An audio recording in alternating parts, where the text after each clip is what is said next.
Watson.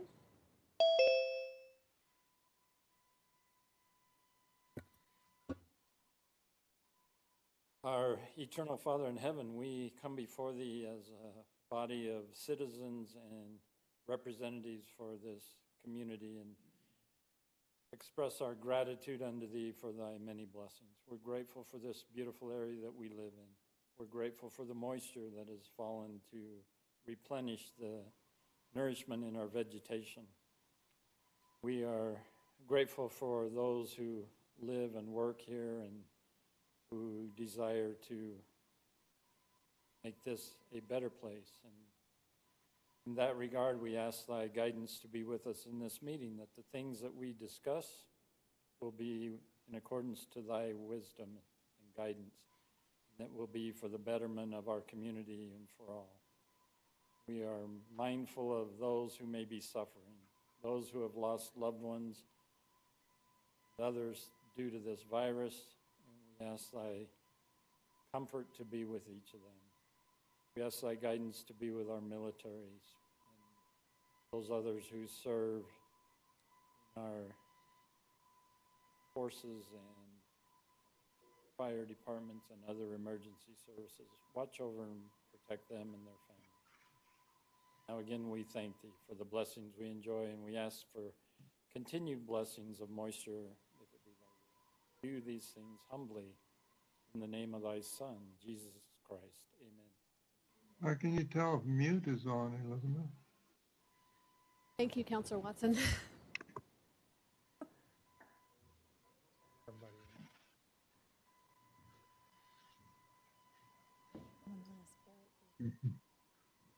Item B on our agenda tonight is call to the public. This is a business meeting of the Town Council. We value and welcome public input. Please address the council as a whole and not individual council members. Do not address staff or members of the audience. Council action on items brought up in call to the public is limited by the open meeting law. Council may direct staff to study the matter and reschedule for further consideration at a later date. Items on the agenda will not be heard, and individuals are limited to 3 minutes. Do we have anybody, Jill? No. Okay, thank you. Item C is our consent agenda. All items listed are considered routine matters and will be enacted by one motion of the council. There will be no separate discussion unless a member requests that an item or item be removed for discussion. Council members, however, may ask questions without removal of the item from the consent agenda. Items are considered in their normal sequence unless called out of sequence. Tonight we only have one item in our consent agenda. I move that we approve the consent agenda. Thank you. Second. Thank you. It's been moved and seconded to approve the consent agenda. All in favor, please signify by raising your right hand. Thank you. That carries unanimously. Item D is business before the council. Public comment will be taken at the beginning of each agenda item after the subject has been introduced by the mayor and explained by staff. Any citizen who wishes may speak one time for 5 minutes on each agenda item before or after council discussion. Questions from council members, however, may be directed to staff or a member of the public through the mayor at any time. Item D1 is consider approval of Resolution 21-1572, authorizing the formal expression of interest for the acquisition of additional land in the Woodland Lake Park tract from the U.S. Forest Service. Keith. Good evening, Madam Mayor, Vice Mayor, and Council. Thank you for considering this item on our agenda tonight. Let me just also introduce Lakeside District Ranger Josh Miller, representing his office here. We also expect Anthony Madrid, who is the Apache Set Graves Forest Supervisor, to also join us this evening. And so they'll make some parts of the presentation tonight. So as you know, over the years, since 1987, one of the goals of the town was to acquire the Woodland Lake Park tract. And back in 1987, the mayor and council and manager at that time began the process by completing a town site application and a town site act application.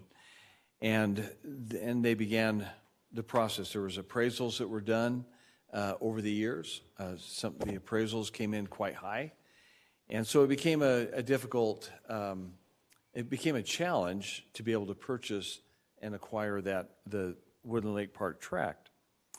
Let's see, Councilor Watson was a part of this process, but they moved to, in 1998, they had the Woodland Lake Park Act, and the town at that time made a big push to go to the Forest Service and try to acquire the property without, to try and avoid having to pay so much, and maybe have Forest Service give it to the town. Senator McCain at the time and John Kyle, Senator Kyle, and as I recall, Representative Hayworth were all involved in this act, which when they couldn't get it that way, then it came back as that it could only be sold to the town. That was the first caveat, or basically be a congressional act would be necessary to overturn that. So the town after that began to continue to move and to make efforts to acquire the Woodland Lake Park tract. In 2007, I believe it was, that Save Our Park was created, and their mission was to bring awareness to the community of the need to acquire this tract and to help raise money. Even over the years, shortly after that, within a few years, the town made another effort to, they did an appraisal. The appraisal, I think it was 2011, came in at $6.1 million for just the park itself, not the whole 583 acres. It was just the park itself, which was significantly more than what we acquired it at last year. The voters went against that, and they had a initiative, or it wasn't an initiative. It was what's that other bad word we don't like? Referendum? I'm having a Freudian slip. I don't really want to remember it. What was it again? Referendum. Referendum. Yes, the R word. But and so they shot it down, and the town had passed a tax to pay for that. Well, so that ended that, and then Save Our Park came back, and in 2020 we were able to finish out an appraisal that the process began in 2015, and it took several years to get through the process. So with the generous donations from throughout the community, and in fact, one significant contribution which allowed us to purchase the 107 acres, that completed the first part of Save Our Park's mission. And so we met again in January, and they determined that there's another, what is the next track that we're going to go after and ask for an appraisal on. So we discussed several things. We worked with Josh and Anthony on what the Forest Service felt was also the best course to follow, and that would be contiguous property to Woodland Lake Park itself. And so on a map that you have in your book, and it's on the monitors around the room and on your dais, it shows what property we're going after. Now, this is just a rough idea on how many acres this is. Tom Jernigan, he estimated it at 134 acres. Catherine Nunn from our Public Works Department estimated it at 137. So I prefer to say 137, and then we're not cutting ourselves short. And so the tracks that we're looking at, there's 3 that are most contiguous to Woodland Lake Park itself. And I apologize, this is an old map, so part of it was the proposed area that was being purchased that we've already completed. But then in the blue outline, that represents approximately 127 acres. There's lines that separate each of those tracks, and that's where you get your 31, your 40, and your 56. And then next to Mountain Meadow Park, in talking with Matt Patterson and his staff, that they would like to, since we're going to be in this process, They would like to go after the 10 acres and square up the Mountain Meadow property. Now, I've asked the Forest Service, and we can talk about it tonight. I haven't gotten an answer yet, but initially we were asking for one appraisal, and then as I went on thinking about it, I thought maybe it'd be best to get two appraisals, the 10 acres separate, and then the 127 acres combined.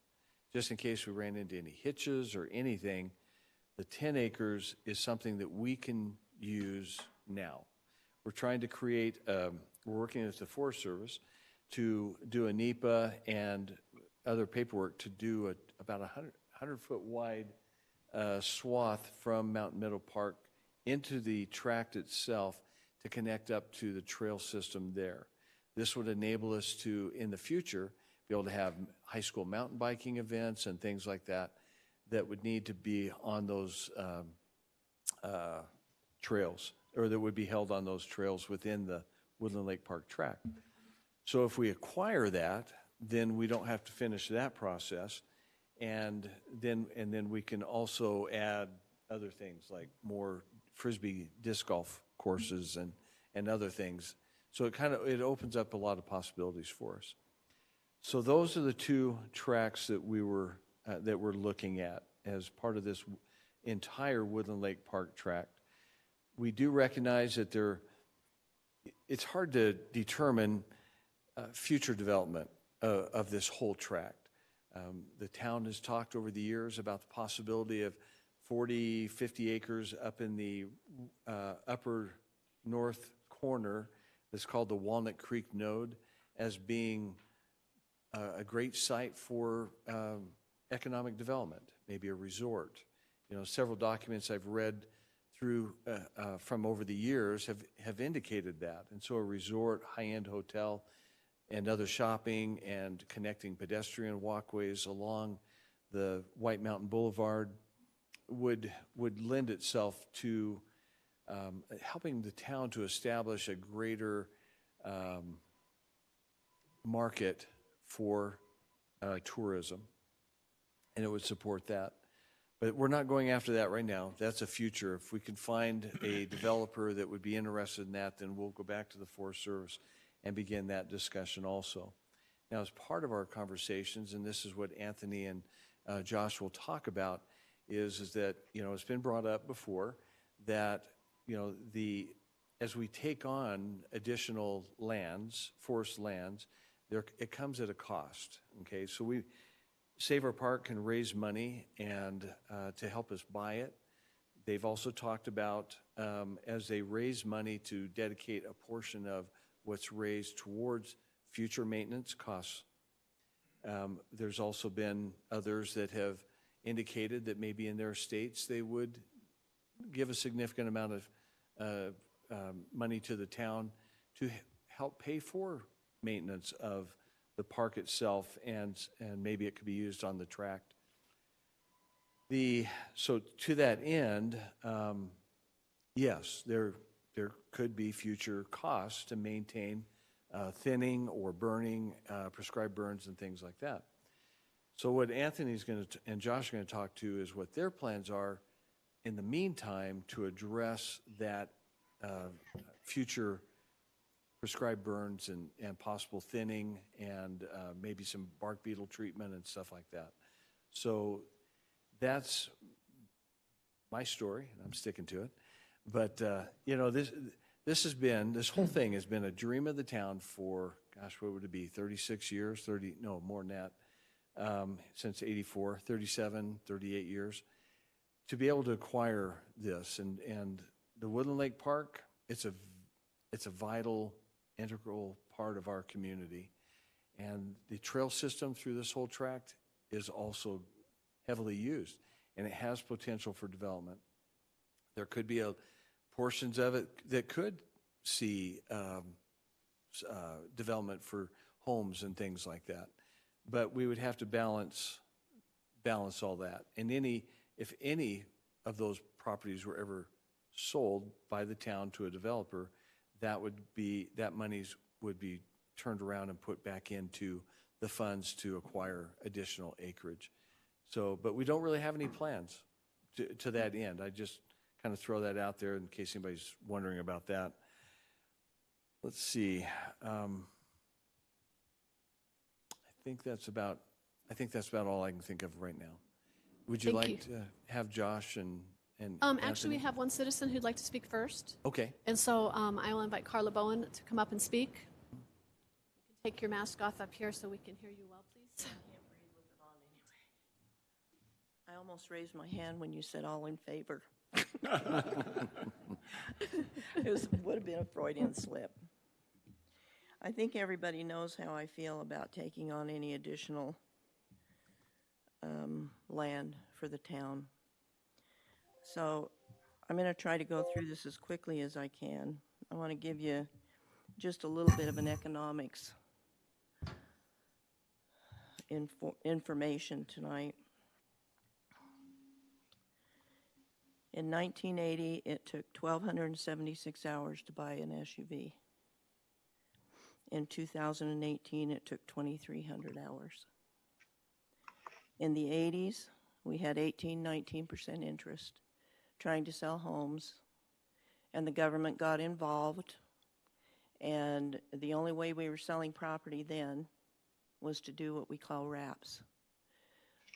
The government got involved, and because all trust deeds and mortgages and notes have what they call acceleration clauses in them, in one weekend in New York, because this one community sold all their homes on wraps, there were 200 foreclosures. That's government involvement.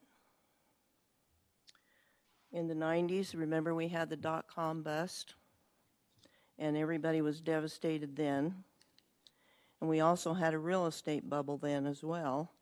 In fact, in Texas, you couldn't give real estate away. Here, it was very difficult to sell homes. Most of the value of the homes were around $60,000, $70,000. And then in the 2000s, we had the financial collapse. It was not a real estate collapse, it was a financial collapse in this country. We couldn't get loans. The area up on the mountain was basically redlined for almost 7 years from construction loans because there had been so many foreclosures. We couldn't get loans. The foreclosures were out of control. The state was basically bankrupt and had to sell all their buildings, if you'll recall, because they had to generate some income. And they were sweeping every single department in the state, including trust funds that were in other departments, including HERF funds that Matt needs now for roads. The state economy at that time was based on tourism. At that time, they were bringing busloads of people from California to buy houses down in the valley because we had an oversupply of housing in the valley at that time. So our economy at that point was based upon tourism and second home purchases. And a lot of investors bought property in the valley as well and held on to them. The state now is based on more industrial development, and that was taken care of by Governor Ducey when he took over. I don't know how many of you are really aware of what the Federal Reserve notes are, but you know we don't have gold backing any of our notes anymore. And there right now are only $1.75 trillion in Federal Reserve notes in circulation. They're estimating that the liquidity in the economic market right now is only $400 billion. Now, we have a $26 trillion deficit. They're getting ready to pass a $1.9 trillion stimulus. I say that loosely. The credit system in this country right now is $74 trillion. That's how much credit is outstanding in this country right now, which is 20 times more than the government collects every year. Now, if you went out to get a loan somewhere and you wanted to qualify for 20 times your income, you would not get a loan. The value of every home in the United States times 2 is what the credit is in the country, $74 trillion. So you probably say, well, why do you even bring that up? What is the purpose of small towns and municipalities and districts and things like that? It's to serve. Do you want me to stop? If you can kind of wrap it up, that would be Okay. great. It's to serve the community. You cannot rely on government funding to take care of everything you want to do. At this point, we still have, I say we still have a police department, generators, soccer fields, and sprinklers that aren't done, a well at Mountain Meadows. We've got roads to take care of, the Woodland Lake Path, the lake cleanup, general maintenance. We are not a land baron. The land is a want. It is not a need for this town. And on a $12 million budget, with most of the income coming off the backs of small businesses, any decision that is made needs to be made based upon what is good for the businesses here in town, period. Not wants.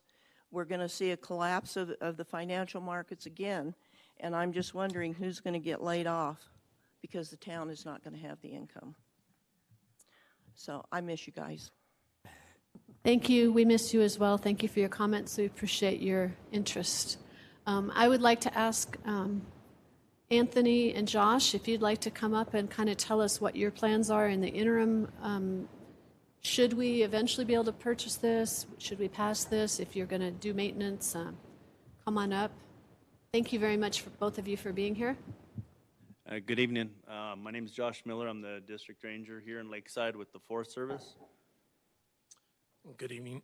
Anthony Madrid, Forest Supervisor for the Apache State Graves. Thank you for having me. So appreciate the council listening to our plans here in the interim. We do have some prescribed fire plans within this Woodland Lake track area. With the Forest Service, we do a lot of prescribed burning across our district for several reasons. One, to improve ecosystem health, and two, the bigger one maybe, is to reduce hazard fuels within and around our community for a safer environment. If we look at this map we made up for within the Woodland Lake track, we broke it into 6 blocks, as we call them, 6 burn blocks.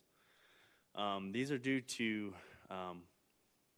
operationally sound holding features. So that could be a trail, a road, a fuel break, areas where fire won't cross. So we looked at this real hard, and the reason why we have so many blocks is to lessen smoke impacts to the community. I mean, as you all know, this is right smack dab in the middle of town. We will impact the community with some sort of smoke. The fewer acres we do a day, we can finish up early, let that smoke vent out, and lessen those impacts. So looking at kind of the big picture here, our plans would begin as early as this coming fall or next spring, so our fiscal year 22, and then finish up in FY 23 within these 6 blocks. If we had a perfect year, maybe we could get it all done in 1 year, but we're planning, in case we don't have the prescription or the weather parameters to allow us to finish it in 1 season. So, that's really it in a nutshell.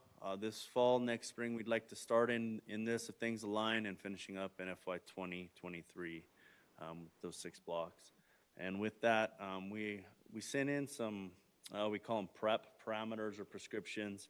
This would include some of our mechanical treatments that we would do in conjunction with this.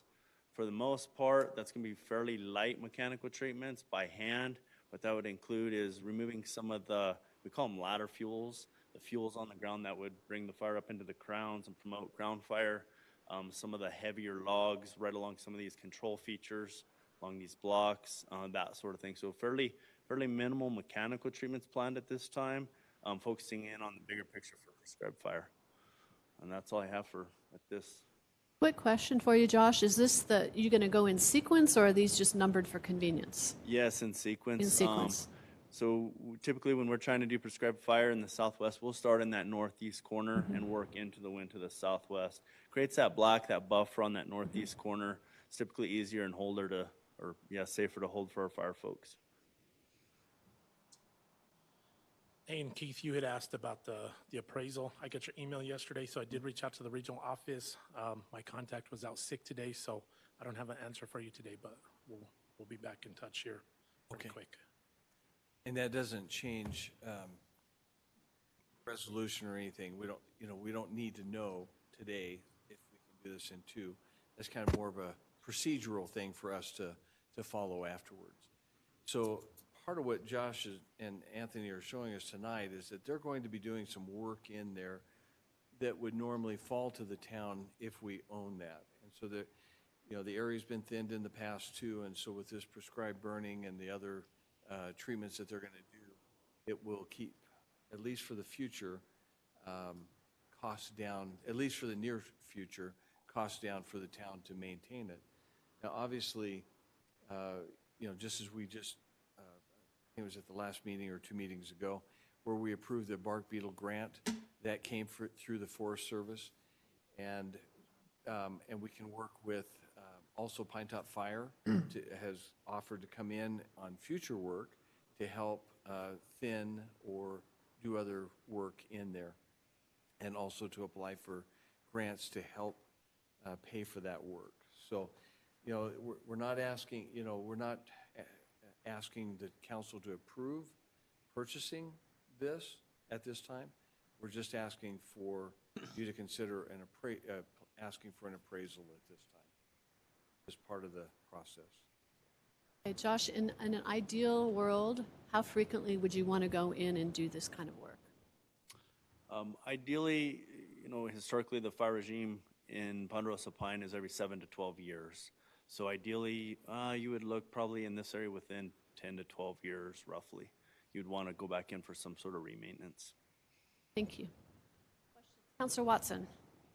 So, having been involved in Fry and the other projects that are going, I know there's an emphasis to try and do mechanical thinning and removal versus controlled burns. Is this area just not conducive to that, or can you kind of describe why we can't do the other process and eliminate some of that smoke? Yeah, sure. Good question. So a lot of this area has already seen mechanical treatments and has been logged. That return interval is much longer, as you can imagine, than what we would need to go back in with prescribed fire. So while prescribed fire is kind of that immediate plan treatment and a shorter duration, maybe 30 years, 40 years out, then you would want to consider going back in for mechanical treatments. But initially, the majority of the volume has already been removed. Councilor Buse. I have a question. If an appraisal was done, and I don't know who can answer this, how long would that appraisal be good for? So those appraisals are typically good for 3 years. And that appraisal doesn't commit us to doing anything. We're just kind of getting all our information in order. No, ma'am, that would just initiate the process and probably inform you guys of what the potential cost would be. Questions, comments? Watson. So, having been involved in this for 30 of those 30-something years, and the mayor and I at one point actually traveled to D.C. and testified in front of a hearing regarding this highest and best use appraised value, which still is a burr in my saddle, but I'll get over it. But the question I have, not necessarily for the Forest Service, but for us in general, is at this point, do we have, quote unquote, a plan for this acreage in the park? And the reason I ask that is because I know over the years there's been, when we started looking at the cost to acquire this land, there were concepts developed for public-private partnerships, for development, for other things that would help cover the cost and also cover the operational costs that would be ongoing. I don't know at this point, and I've looked briefly through our general plan and another document that Keith gave me, but I don't see any real actual master plans or other documents that kind of show us what our intent is with this. And the reason I ask the question is, typically when you go to purchase a home or land or something, there's several steps you take before you get to the step of an appraisal. And one of the first steps is why? Why are we doing this? And I understand that, the Forest Service in their planning would like to divest themselves of this property because it's not contiguous to other forest lands. And indeed, at some point, the town would like to acquire that, but only if, in my opinion anyway, only if we have a plan for what that use would be. And so I'm a little curious and hope that I can get some answers tonight as to, what is that future plan for that property before we go ahead and even move forward with an appraisal. That's a good point. I don't know that there really is any kind of a plan. I think Save Our Park has initiated contact with us to approve the appraisal, if I'm not mistaken. Now, I do think the 10 acres, that there has been discussion with Matt and probably Milena and Catherine on the possibilities there. Would you like to address that, Matt? If you don't mind.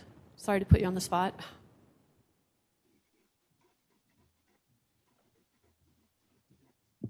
Thank you, Mayor and Council. Yeah, Paul, the 10 acres, that is something that me and staff have talked about quite extensively. One of the issues with Mountain Meadow, I think you're fully aware of, is parking issues over there. And we're kind of bursting at the seams to make everything fit. And so the spacing over there is really tight, and this would give us a little bit of room to breathe. But on the other sections, if I would say so myself, we have not made any attempt to look at a master plan in that section at all. The Mountain Meadow section, we've got great interest in disc golf, and it's actually got a fairly large following, and they actually fit 36 holes in a small area to the side, and they'd really like to have a little more room to expand, and that's kind of what we were looking at in that area. So that's kind of what we've got planned over there. But we've got some pretty good maintenance issues over at Mountain Meadow that we got to resolve first. So does that answer your question? Yes, thank you. I hope that answers Councilor Watson. Councilor Schnitzer? Yeah, in one sense, getting the appraisal right now doesn't bother me because it doesn't do anything but get an appraisal. But when we got that first 107 acres, and I said at the time, I said if the Tooth Fairy gave the town Mountain Meadow Park, within a couple of years, the town would be beating our door down, telling us to get rid of it because we can't afford it. And so the 107 acres, I was willing to say, well, we're already basically maintaining that 107 acres. So whether we own it or don't own it, the actual maintenance costs are not greatly different. Well, they are a little different because we're finding that there's a higher standard of care if a piece of land is a town park versus a piece of forest. But I think to keep going on this, I think once there's a chicken and egg with the appraisal and the plan, but I can't see how we can support a plan that just says let's buy this land and figure something out. I think if we come up with a plan that would fund the maintenance for 20 years, then we ought to plan to own the park for 20 years and then sell it. If the plan is to come up with maintenance forever, then we ought to plan to own the park forever. But whatever we come up with, it can't end up being a burden on the town because then people won't support it. We all love the park. We all would like to have it, except for the problem about, tell me in dollars what it costs to own that. And, it sounds like great, we get it, and there's no thinning required for 10 or 12 years, but then guess what? I don't know what it costs to thin an acre, if it's 500 or 1,000 or 200, but there's, if you're talking about 100 acres times, some number of hundreds of dollars, there's all of a sudden a big chunk of money, and when it comes, we might find ourselves that year not able to afford it. And pretty soon you're into that cycle where you say, well, I can't afford it last year, I can't afford it this year, I can't afford it ever. And so what do? You know, you end up with a piece of forest land that the fuels keep piling up in until we have some big fire. So I'm thinking, yeah, let's go ahead and have appraisal if we want to do that, but let's come up with a plan that says, here's how we're going to, on a revenue neutral basis, get that land. Whatever we do with that land will pay for the land, hopefully forever, so then we can plan on owning it forever. Thank you. Mayor, Yes. we also have on a Zoom call Eric Kramer and Tom Jernigan, and they wanted to be able to address the council also, whenever you're ready. Okay. So. Eric, can you hear us? Yes, I can. Yeah, if you want to go ahead, and then we'll let Tom chime in. Sure. Appreciate the council considering this matter. I am the secretary of Save Our Park, and we are quite willing to pay the entire cost of this resolution. Passing this resolution would have no cost to the town. I think council members have raised some very good questions. I think most of you were here throughout the last process. I think it took a little over 2 years to get the appraisal. You raised some very good points on the things that we should be considering during this appraisal process. Jim's idea of making it revenue neutral as far as the maintenance is concerned, that's something we can certainly take back to Save Our Park.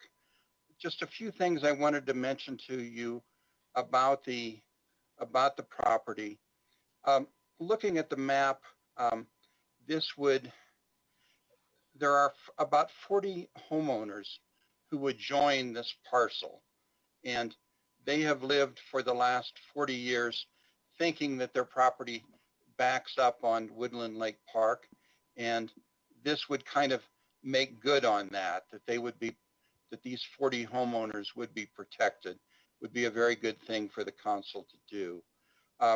As others have mentioned, it adds 10 acres to Mountain Meadow. It brings Mountain Meadow closer to Woodland Lake Park and helps build one of the finest recreational complexes in Arizona, which is certainly good for the town, good for our merchants and others. I was very pleased to learn that this parcel includes Walnut Springs, which is a hiking destination. People that visit our town that are interested in hiking, being able to walk to Walnut Springs on the town property would be a very good thing to do. Again, Save Our Park will pay the cost of this resolution, and we will certainly work with you on all of the issues raised today. I don't think we can get Pinetop-Lakeside back on the gold standard, but everything else I think we can take care of. Thank you, Eric. Tom, did you have anything to add? Yes, can you hear me all right? Yes, we can. Okay. The idea of Save Our Park, the idea that we had was an interest in saving the corridor of Walnut Creek and the spring. All the additional property there that would be to the east, was a requirement by the Forest Service. We couldn't just save the corridor, we had to buy this whole parcel. So that was our interest. And Eric mentioned the trail. Well, I know of a homeowner over by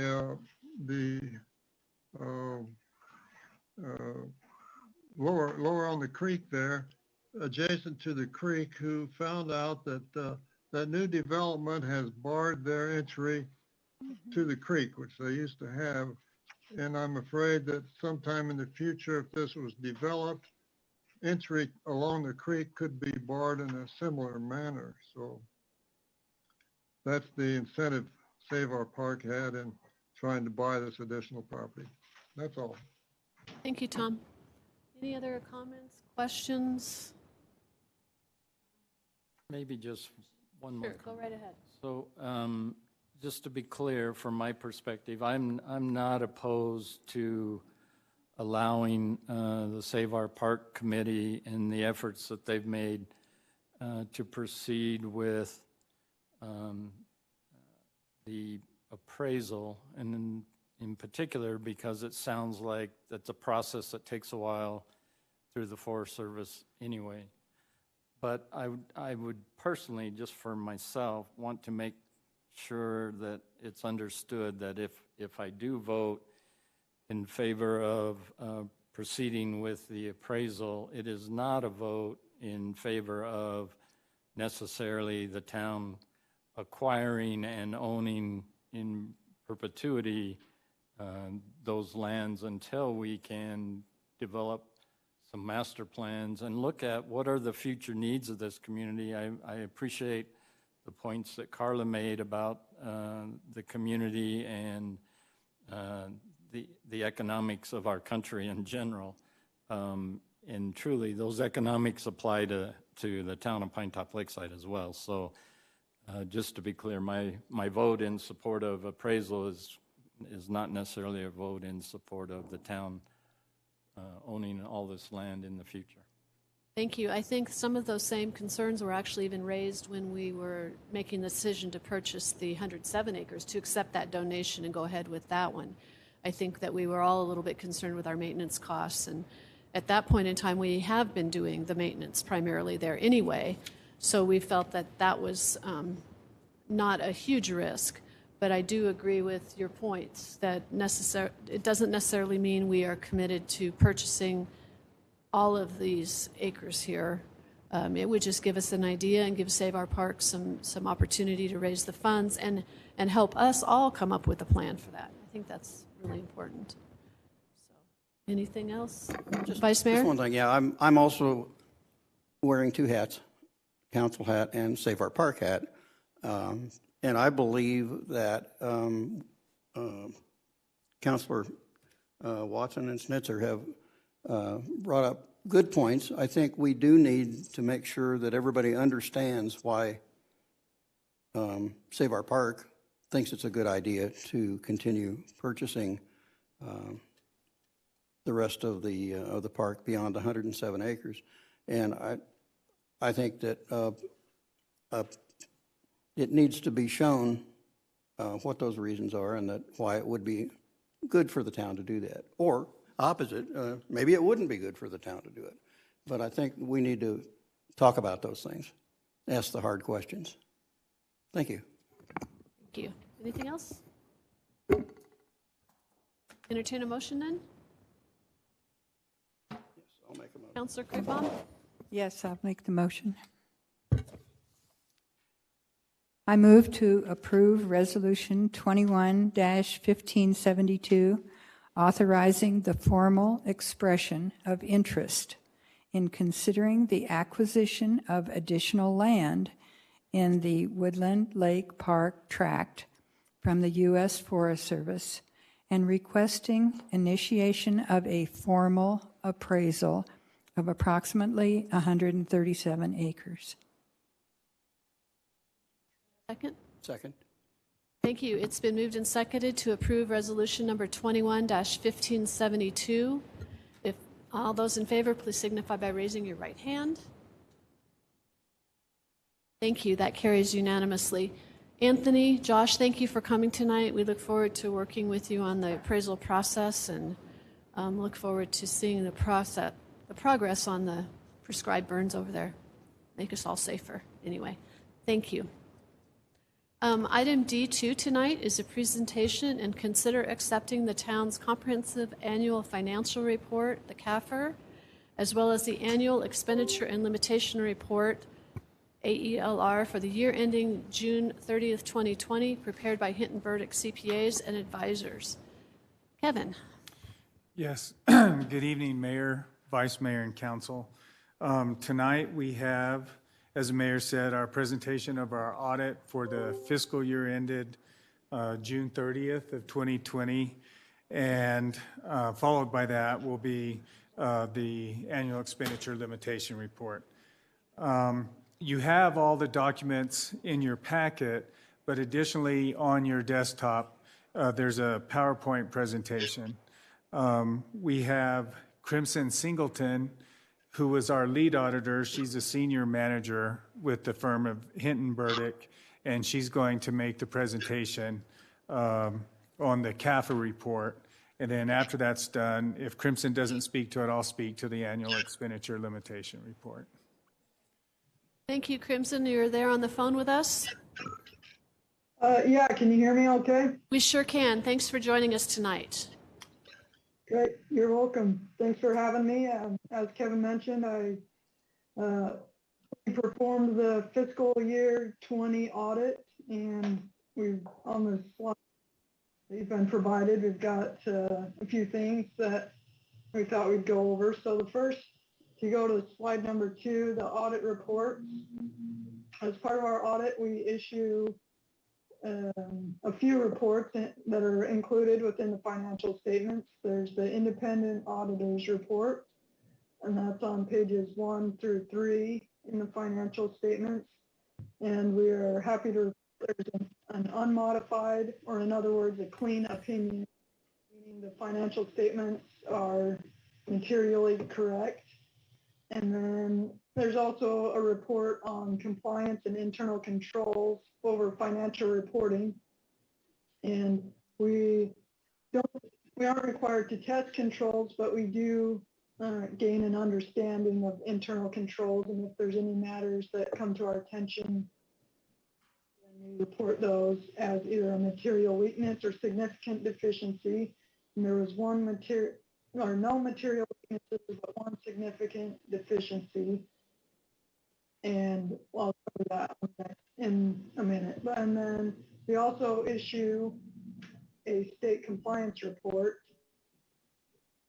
and that's on page 101 in the financial statements, and there's an unmodified or clean opinion on that one as well.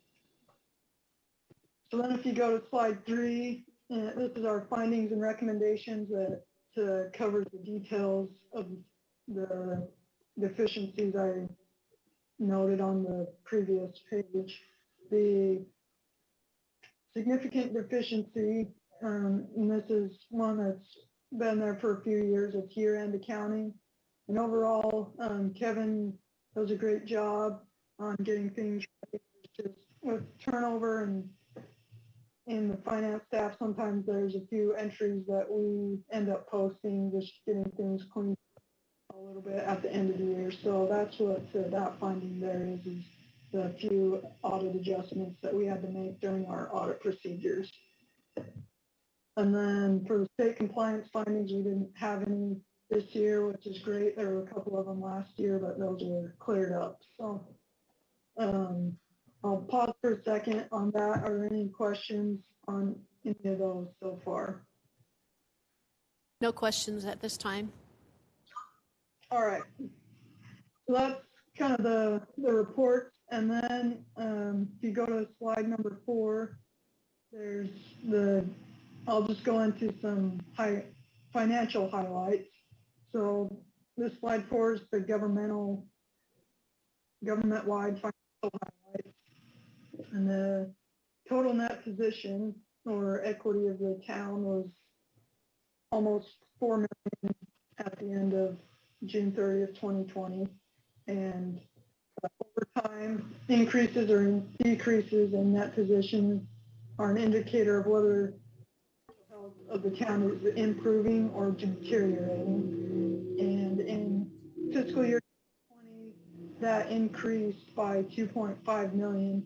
It may be a little bit misleading, but I'll go over that a little more on the next page. And that's in comparison to a decrease of about 100,000 in fiscal year 19. So it increased quite a bit. And if we want to go to that next slide on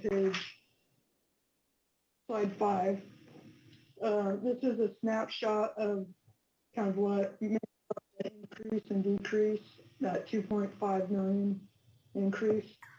So overall, the expenditures of the governmental activities was 8.2 million. Charges for services brought in almost 300,000. Operating grants and contributions was 1.3 million, and capital grants and contributions was 2.8. So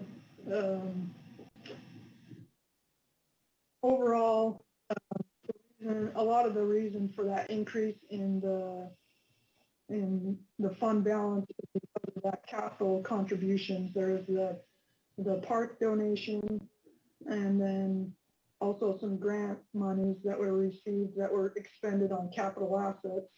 So it increased your revenues, but the offset wasn't an expense, it was an asset. So that's why the revenues and the fund balance or the equity increased so much, is because you received the money to assets. So it's not necessarily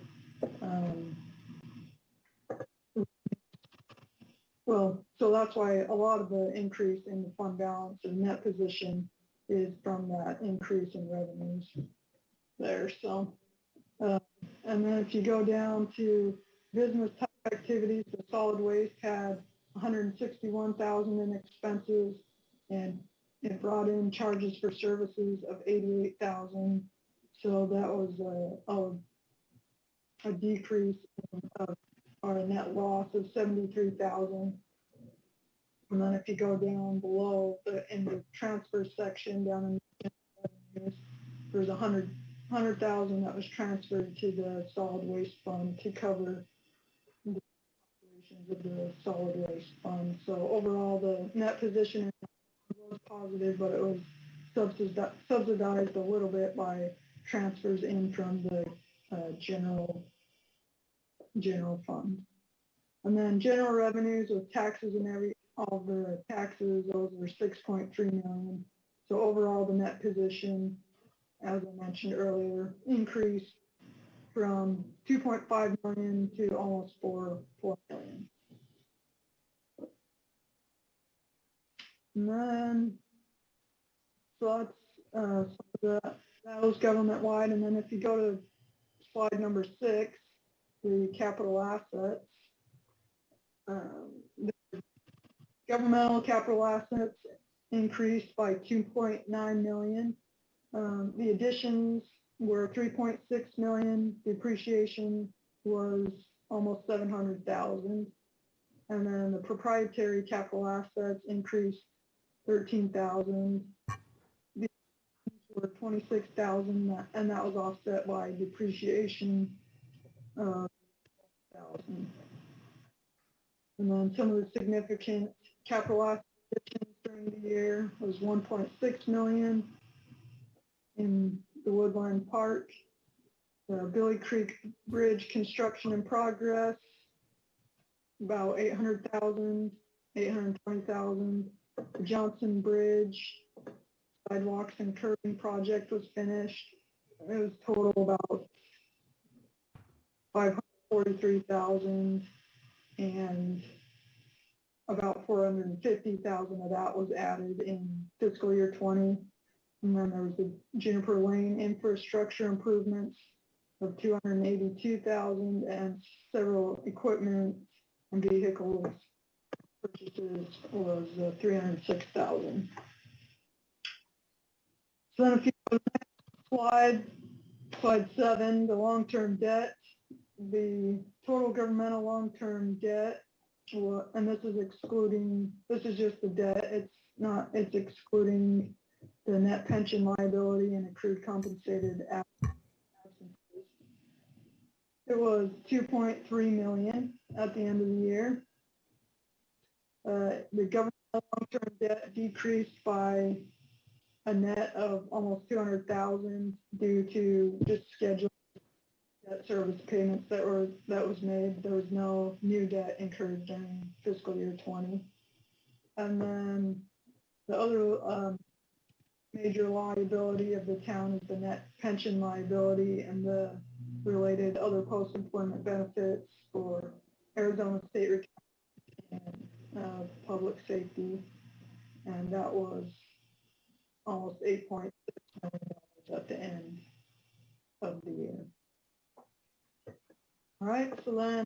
if you go to slide number 8, a few fund financial highlights.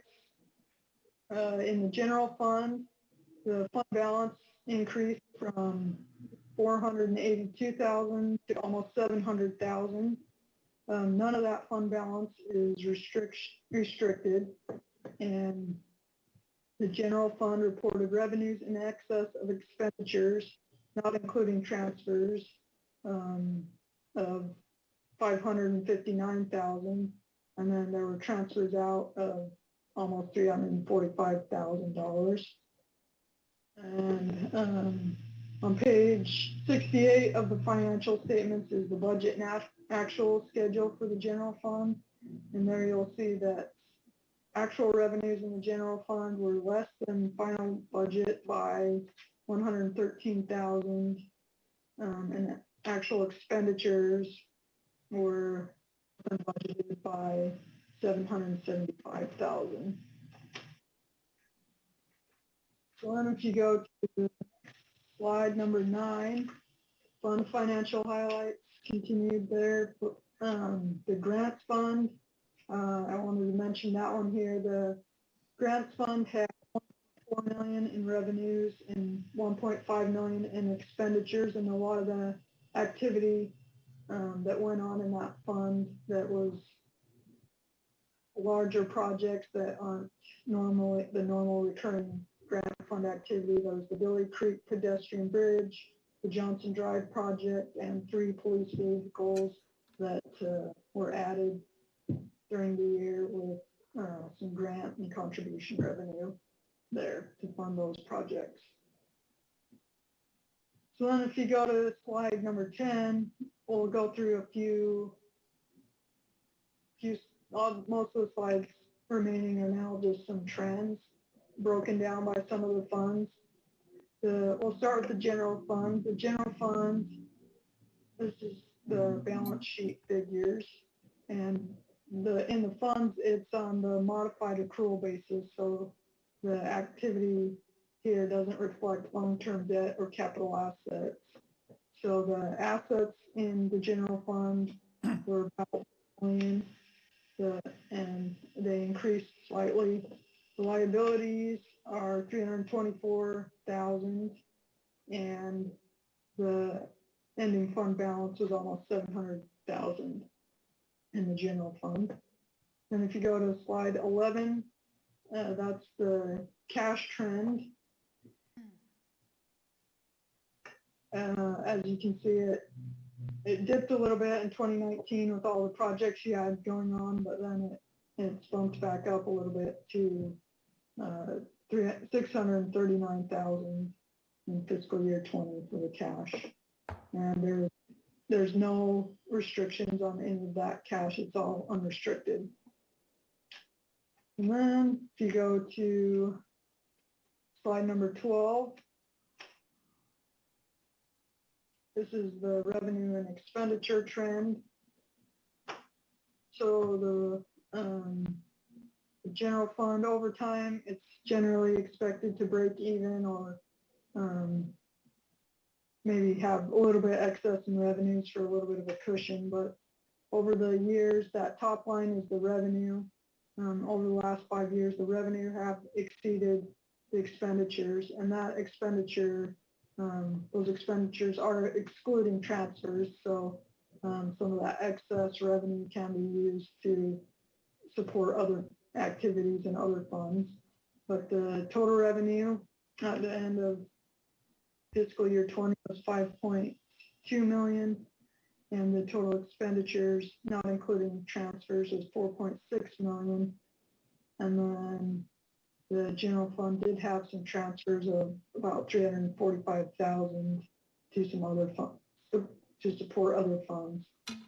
But over the last 5 years, the revenues have increased 13.59% in the general fund. And then if you go to the next page, slide 13, this is a breakdown of some of the expenditures in the general fund. As I mentioned, the expenditures decreased And then in the general government function, a lot of that decrease was due to the clerk and general services department. Public safety decreased a little bit, mainly due to salaries and benefits expenses that were less. And then in the public works department, some of the decreases there were decreases in salaries and benefits, professional services, repairs and maintenance, and utilities.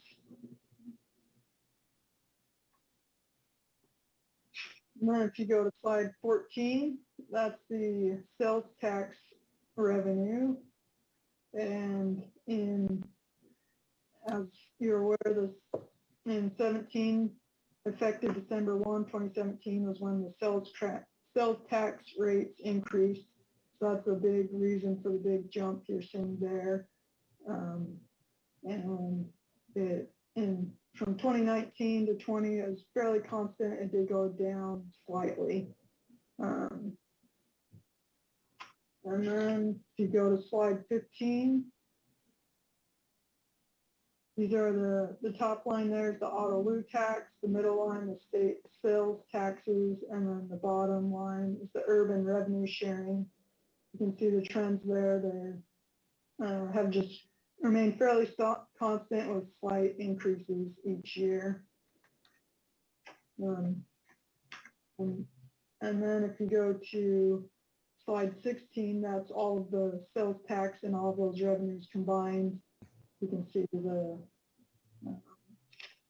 so the taxes have increased 30.66% over the last 5 fiscal years, and just they're fairly constant from 19 to 20, just a 0.27% increase from 19 to 20.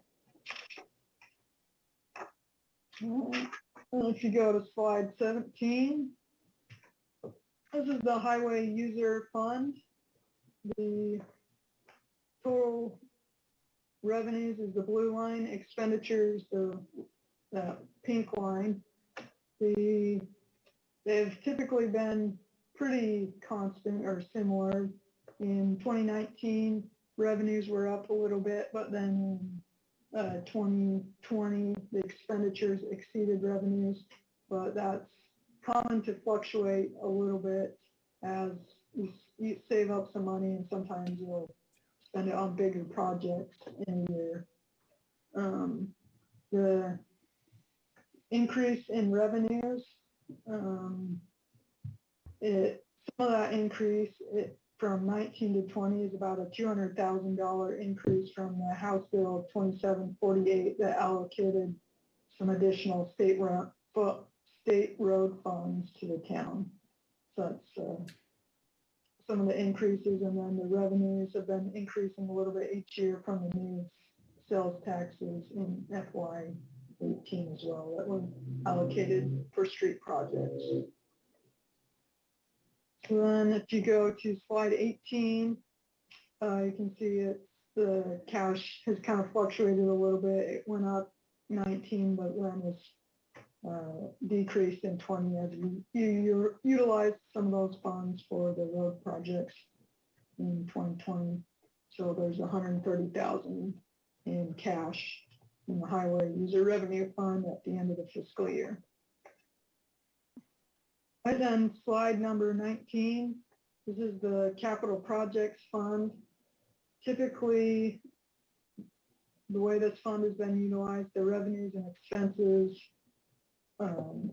match or are pretty close to each other because as projects are done in the capital projects fund, there's either some debt that's issued to cover the cost of that project or transfer from other funds to cover the activity in that project.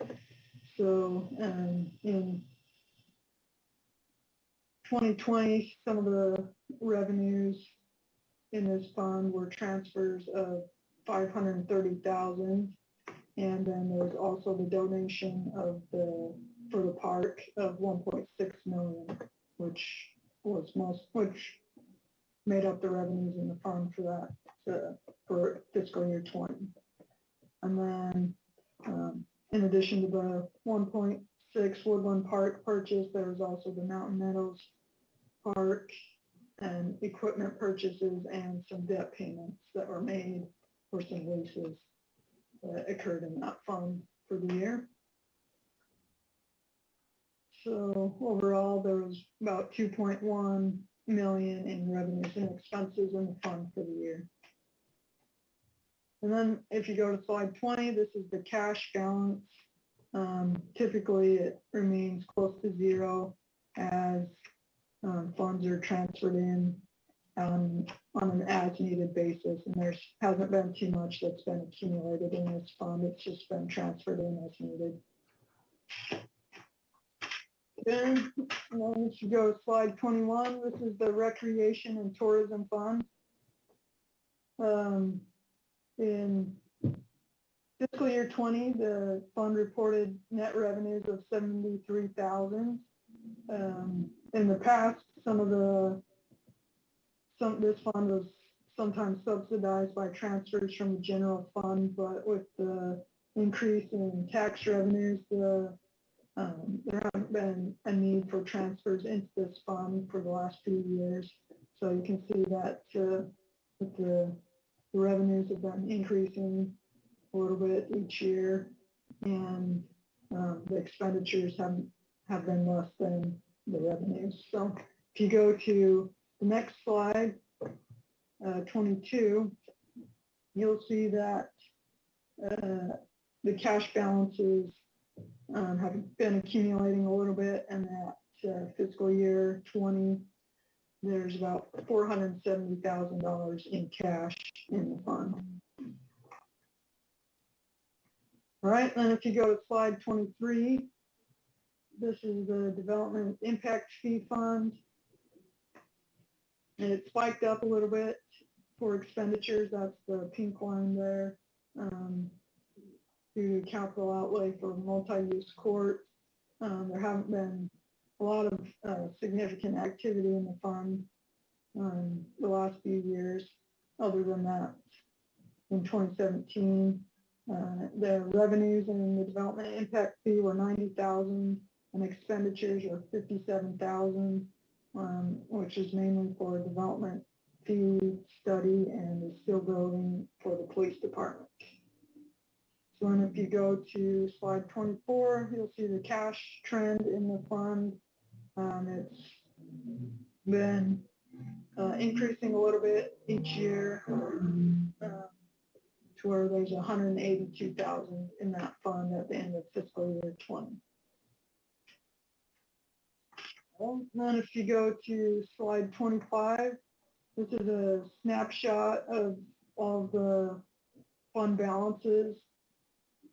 The blue is the fiscal year 20, and then it compares it to the red is the fiscal year 2019.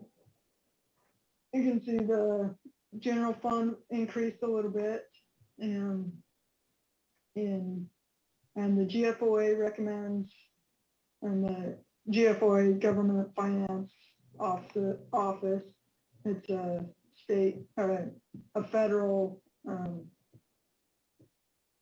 agency that kind of oversees and has recommendations for governments. They recommend that you have 2 months worth of operating expenses in unassigned fund balance, and the town had approximately 1.8 months worth of expenditures in the unassigned fund balance. So you're able to build that up a little bit. It's not quite the two months worth, but it was built up, and it's close to the two months as recommended. And then the HERF fund, with projects that went on, you can see the HERF fund balance is down to almost 300,000. And then all the rest were fairly constant with slight increases over the prior year. So that's what I have for the financial highlights. If you've got any questions, I'd be happy to take those, or if Kevin or anyone else has any other feedback or things they want to add, you're welcome to do so. But I just want to thank Kevin and his staff for and everyone else who's helped us with the audit. And they're always been great to work with and giving us what we need. So we appreciate their efforts as well. So. Thank you, Crimson. Kevin, what would you like to add? I would just like to thank Crimson. We've worked with Crimson several years now, and she's always good to work with. And she's very sharp, and I can bounce things off of her, so she's helpful with this process. There's a few things I'd like to point out. There's a reason for nearly everything in here for the statistical part that Crimson went over. You know, the few highlights I would like for you to note is that our general fund increased. And, you know, so that's where all the operations happen. So that's good. As Crimson reported, you know we had a loss in the collection center. And, you know, that's due in part, I believe, because we just started out with it. It's only been in existence, 2 years. And we've made some changes in that. So if you saw the financial statements that I just sent out to you guys a day or so ago, the loss, I think we're actually ahead right now. So we realized, Matt and I realized we used to pay waste management to pick up trash at Town Hall and other locations, and we're not doing that anymore. Well, what we didn't realize last year, we were picking up trash in the parks, we were picking up trash at the PD in here and just dumping it over there, but we weren't accounting for that in their revenue, so we've changed that. And so I don't think I know you're not gonna see as big a loss this year if there in fact is a loss there. I also wanted to point out, you saw the big dip between 18 and 19. And if you remember, whenever we came to you, Keith and I came to you with the budget, that was all planned. We had so many things to do, and we asked you guys to trust us. We'll take the cash down. We need to spend some money, and then we'll bring it back up. And you see that trend is getting positive again now too. So those are just a few. Oh, and in the HERF fund is actually our streets fund, which has both the HERF revenue and the sales tax that we dedicate that, the increase from the 2.5% to 3%. The big reason we had the loss in this last year was the flood event that we still haven't gotten all of our money back from Arizona DEMA. So that was, I think, about a $250,000 net loss that we haven't gotten anything back. So if from their operations, we didn't lose money. It was from the flood that we had to cover all those costs. So those were just a few of the things I wanted to point out for you that I wanted to point out on the CAFR. Thank you. Does anybody have any questions for Kevin or Crimson? Vice Mayor? Excuse me. I have one. It's probably a clarification. On your government debt, long-term debt, the difference between the current debt and the liabilities is like $6,200,000. Is that the unfunded PRS liability that we are dealing with? Exactly. And if you looked in the CAFR report, there's probably 20 pages on that, on footnotes of that, which is interesting. I didn't read that part. Well, yeah, interesting reading if you need some. Yeah, and that's exactly what that is. Okay, thank you. Any other questions, comments? Councilor Watson? So Kevin, on the sales tax revenue that shows a slight dip for 2020, can you clarify that number includes actual sales up until when, right? So there's a delay between sales and collections. Yeah, so it's interesting, and I anticipated that question was going to come up. So what I give to council every month is sales tax that Arizona Department of Revenue has collected for that period, right? So when I give you sales tax for June, that will be sales for May that's collected by Department of Revenue in June. That's what they call their June report. And they give us their figures in July that I report to you. So on a month-by-month basis, we are ahead of last year. But when you convert documents for a financial statement in compliance with GAAP, you have to take in account the receivables. So it's showing a slight decrease between the 2 years because what we reported as beginning receivables from July of 19 was a lot higher than what we reported as ending receivables as of June 30th of 2020. So when you account for that decrease in receivables, it shows a slight decrease. If you compare the month to month, as I just explained to you, we are ahead of last year by those, if that makes sense. It does to me. Well, it does, but we need to remember that this is almost a year ago. I mean, this is 8 months ago we're looking at. It is. And the reports that you give us are real time, so to speak. They're real time and reported on what I tried to do, and I discussed this with Crimson last year. People may pay their June sales tax reports in July and August and September.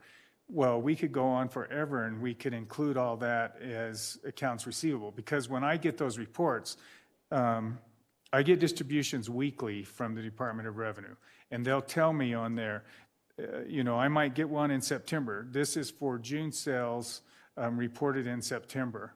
Well, on theirs, they reported as the September revenue, and that's what I give to you guys. At some point, we have to cut it off, and I could keep going on. People are filing amended reports and late reports all along.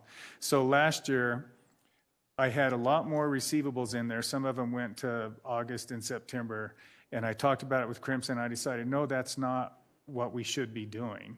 And so what I tried to do this year is I want to match up with what the Department of Revenue reports for their month of May, their month of June. So when the auditors send a confirmation report, that number will match up. So I had a lot more in receivables last year than I did this year, but I decided that's not what we need to be doing. So we'll be consistent from now on, if that makes sense. That help? Councilor Watson? Yes, thank you. Thank you. All right, anything else?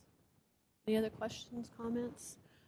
Did you want to address the annual expenditure limitation before we go on? Yes, we need, because the motion that we're asking you to approve is for both the CAFR and the AELR, the annual expenditure limitation report.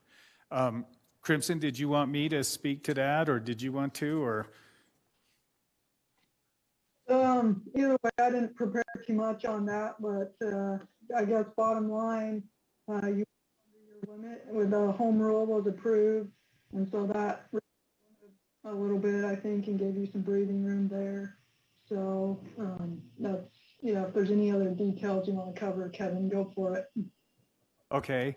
Yeah, I'll speak to it just a little bit. As you all know, council approved what we call home rule or alternative expenditure limitation in 2018.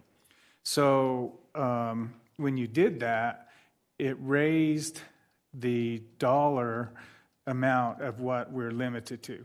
We still are subject to an annual expenditure limitation, but we're not subject to the state imposed limit now. We're subject to what the voters approved for home rule. So it raised that amount by double. Okay, so in your packet, about 6 pages in from the back is where the annual expenditure limitation report is. The auditors are required to opine on that. And in a nutshell, what it says was our voter-approved expenditure limitation for the year was $12,475,000. What we actually spent after you account for exclusions, and exclusions are things like debt service payments, intergovernmental revenue, that type of stuff. What we actually spent was $8,204,000. So the amount we were under our expenditure limitation was $4.2 million. Pretty straightforward. Any questions for Kevin? All right. Anything else anybody would like to ask about this, or are we ready to have a motion on this? Make a motion. Vice Mayor? I move to accept the town's comprehensive annual financial report and the annual expenditure and limitation report for the year ended June 30th, 2020, as presented. I'd second.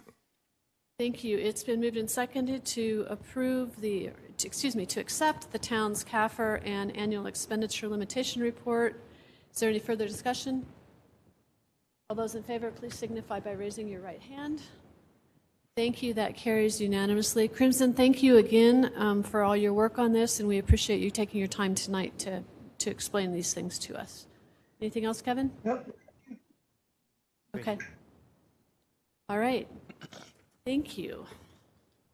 The last item on our agenda tonight is reports from council committee liaisons and the town manager. I just want to remind everybody that these are reports and we really shouldn't be asking questions on them. We don't want to get afoul with the open meeting law. So if you would just report on your own committees, and then we'll allow Keith to do his report. Councilor Krigbaum. Yes, reporting for TRAX. The TRAX board is still meeting, but the general meetings do not happen until we're in better shape as far as COVID goes. Save Our Park met, and I'm thankful that the resolution passed. Actually, I think it would be a really good idea to have a committee to talk about the possibilities for the land. We had in 2007 a task force, maybe to do something like that again. Might be a good idea. Natural Resources Working Group, I just had a Zoom meeting with that yesterday. There are a lot of people who go to that, and I think that it's a valuable thing. We're hoping that the Canyon Creek Logging Company will soon be doing their job in Woodland Lake Park. Fry, that meeting is coming up. Forest Health has not met. I'm hoping that Chief Morgan will call a meeting of that soon, but I haven't heard anything about it. Thank you. That's it. Thank you, Councilor Krigbaum. Councilor Buse? The school board met, and probably the most significant things there, all staff for Blue Ridge have had the opportunity to receive the vaccinations. And in fact, the school from pre-K all the way through 12th will return to full days at the school on February 22nd. Still allowing those who want to can still do it over the internet, but they will return all students to that. A little change in sports also. They had, for sports activities, each participant was allowed to have 2 people come to home games only and not to away games. They're now allowing parents of those involved in sports to attend both the home and away games. So that's all I have. All good news. Yep. Councilor Hastings?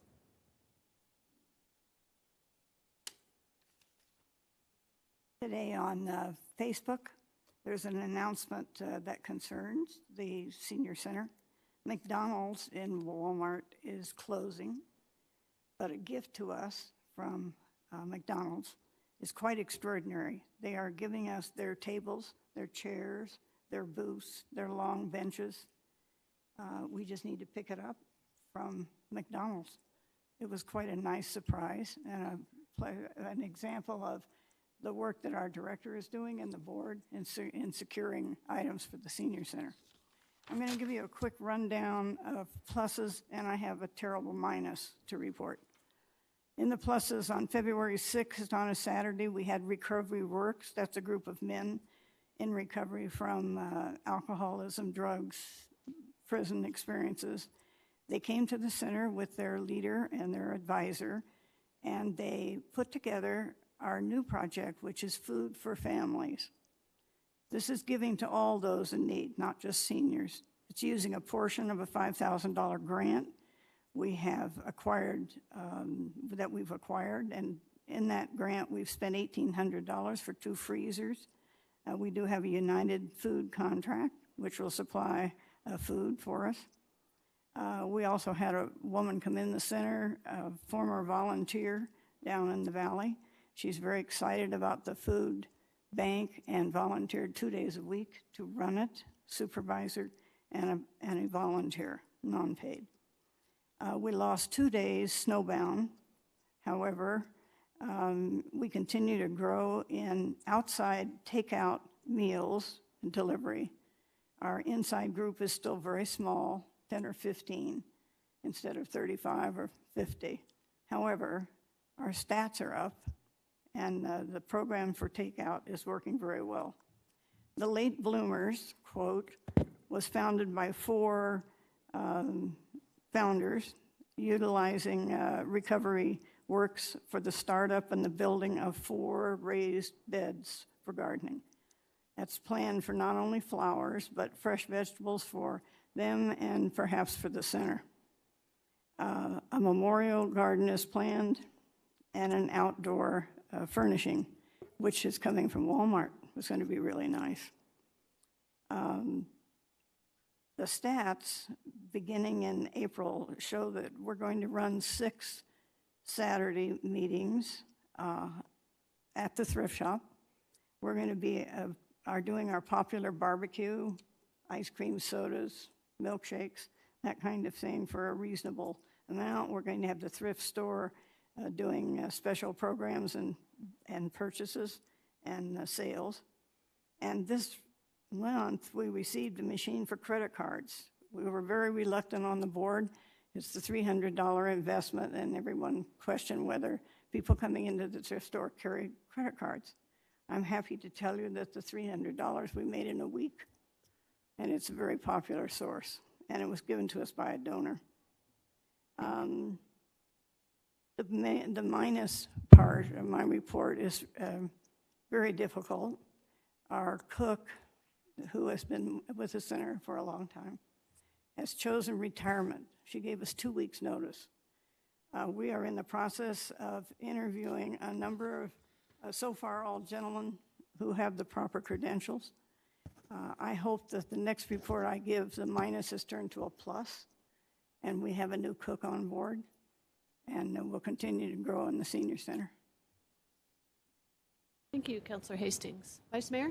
If I could add one thing to Councilor Hastings' report, March 17th, we're going to serve lunch. It's corned beef and cabbage by design. So anybody would like to help us out, we'd appreciate it. Transit Advisory Committee has not met, and we will be meeting next month.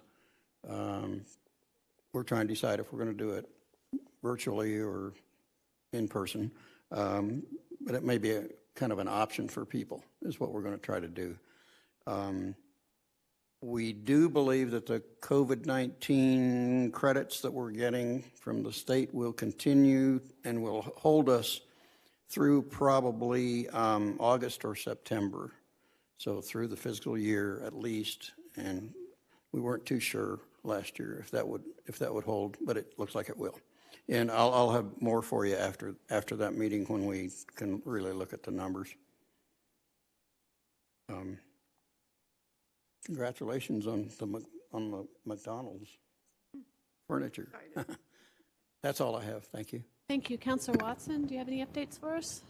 Just one good news update. Real AZ did hold a virtual meeting last week. I think it was last week. And at the time, we had Magellan Advisors, who is a consultant that the county has just hired to assist us with our broadband infrastructure needs.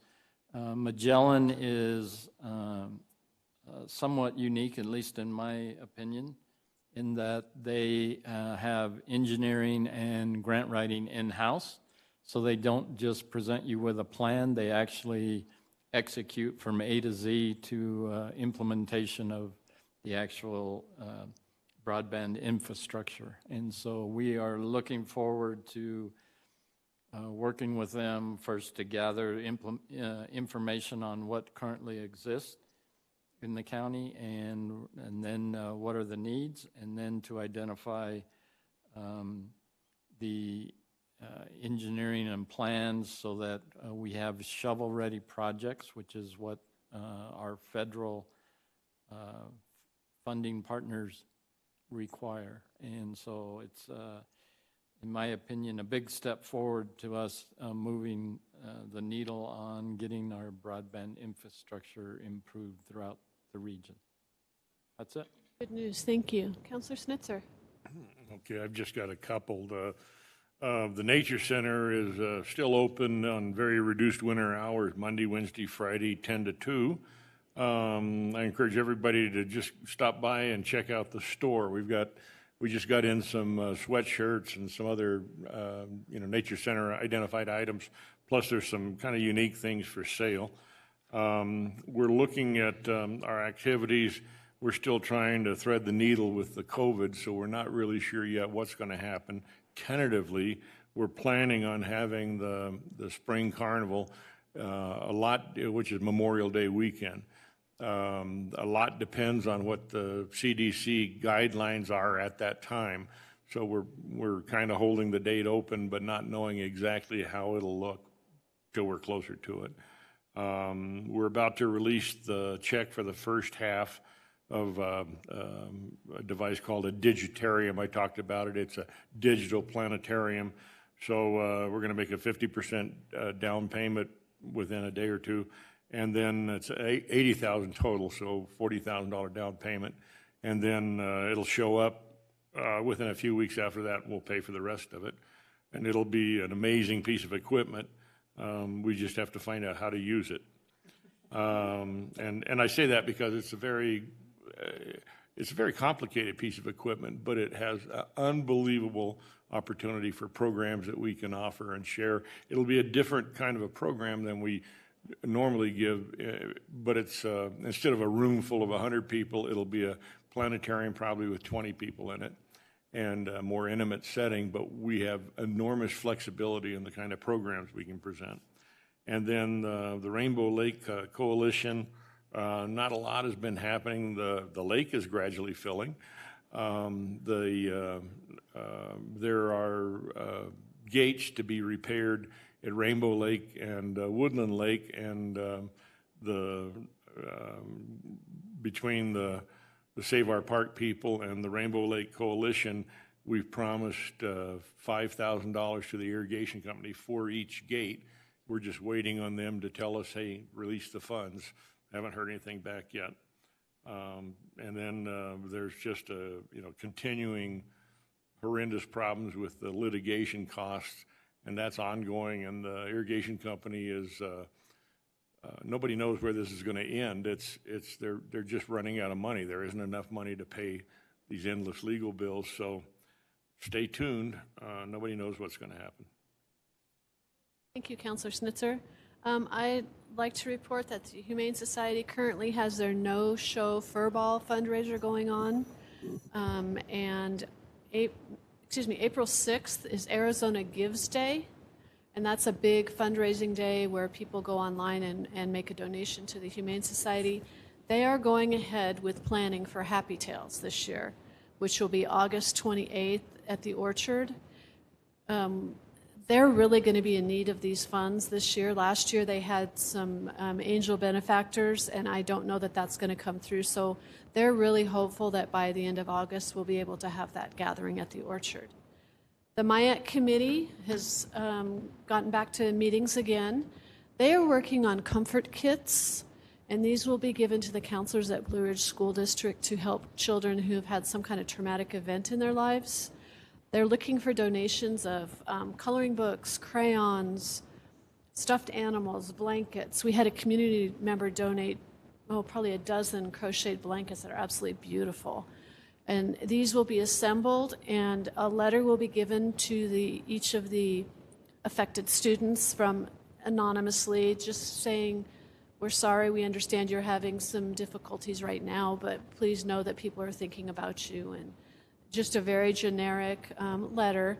And so the kids are really working on gathering those items. If any of you have anything you'd like to donate, if you could pass that flyer around to maybe the organizations you work with, we'd like to really push that in the coming weeks. I think on our next council agenda, we'll have a couple of new members coming on for MIAC, so that's very exciting for these kids. And I think they're all real excited to get back to school. Anyway, Keith, what do you have to add? Yes, Just to touch real quick on a few things. Staff's busy preparing for the budget workshop that will be on March the 3rd. And Jill and her staff are putting together everybody's menu selections for lunch that day. So something to look forward to. And let's see, the police department, as we'd reported previously, they really got hit, the officers did, with COVID. And they lost about a third of their staff within a few days. So I put a great pinch on them, and everybody rallied. Those that were still healthy and able to work, they covered extra shifts. And Dan was patrolling all week they were all working 12 hours a day. And so we appreciate everybody's efforts on that. And glad to report that they're all back to work and up to speed again.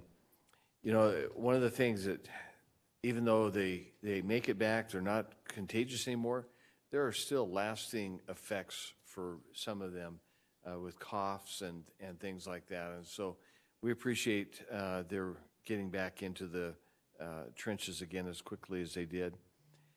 It's good to report that we've continued to see the COVID numbers declining, not only in the state, in the county, and within our community.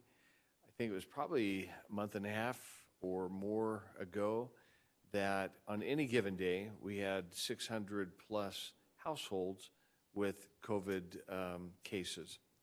This week, we're reporting anywhere from 130 to 140 households.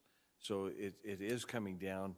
I think that not having any major events like Christmas or Thanksgiving is helping to drive that down. I think Navajo County reported about 16% of the population has received the vaccination. I can't remember if that's the first and a second or just the first, but vaccine supply is still tight. So we hope that everybody can get that. On Tuesday, we are going with staff, I believe it's Kevin, myself, Cody, Matt, Mayor Irwin, Melena, and Annie over to tour the Fort Tuthill Flagstaff Extreme course. It's a zip line and ropes courses. And it's just another thing that we're looking at for ideas about the Elk Ridge Eagle Landing property behind Safeway. And even the owners there have expressed an interest. So who knows? We're working on an RFP that we'll put out and see what we can drum up. We would love to see a great recreational venue up there, creating a public-private partnership to be able to facilitate that. And we've been talking to the property owner adjacent to the White Mountain Village, and they're willing to discuss a lease or purchase of an acre or so to help with the parking that would be needed for that future project. So things are coming together. Because we have so many things we're working on, so many irons in the fire at the same time, we can't just direct and run down the course with just one thing. There's a lot of balls that are getting moved down the course, down the field every day. And so I appreciate everybody's work on that as we continue to go forward. That's all I have. Thank you. That concludes our business tonight. This meeting